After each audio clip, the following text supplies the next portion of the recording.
Makeup করতে আমরা কে না ভালোবাসি, সবাই ভালোবাসি, কিন্তু মেকআপ তুলতে আমরা কেউ ভালোবাসি না কিন্তু। আর যদি সাথে না থাকে মেকআপ রিমুভার তাহলে তো আরও সমস্যা। আজকে আমার কাছে না আছে ওয়েট ওয়াইপস, না আছে রিমুভার, তাই জন্য আমরা ঘরোয়া পদ্ধতিতে মেকআপ রিমুভ করে নিলাম খুবই ভালোভাবে। তোমরা এখানে দেখতে পাচ্ছ আমি একটা নরম কাপড় নিয়ে নিয়েছি, যেহেতু আমার ওয়াইপসটা শেষ হয়ে গেছিলো এই জন্য। তো এই জন্য আমি নারকেল তেল নিয়ে নিয়েছি। আমি অলওয়েজ নারকেল তেল দিয়েই মেকআপ রিমুভ করি, তোমরাও ট্রাই করতে পারো। কারা কারা আমার মতন নারকেল তেল ইউজ করো অবশ্যই কিন্তু কমেন্ট করে জানাবে। আমি পার্সোনালি নারকেল তেল খুব পছন্দ করি। এখানে দেখো খুব ভালোভাবে একদম মেকআপ রিমুভ হয়ে যাবে, কিন্তু কোনো প্রবলেমও থাকবে না। আর অনেকে অনেক রকমভাবে মেকআপ রিমুভ করো, তোমরা চাইলে তোমাদের টিপস ইউজ করতে পারো, বাট আমি কিন্তু এভাবেই করি, তাই জন্য তোমাদের সাথে শেয়ার করলাম। আর এখানে পুরোপুরি মুখটাকে ক্লিন করে নিয়ে আমি এবার ফেস ওয়াশ করে নেব।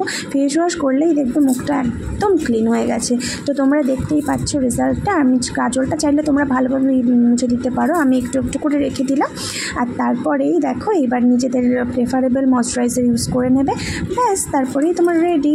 মুখে কোনো রকম মেকআপ ছিল এখন কি আর বোঝা যাচ্ছে? দেখো একদম অল ক্লিয়ার। কার কার পছন্দ হলো টিপসটা কমেন্ট করে জানাবে, আর তোমরাও ট্রাই করবে। টাটা।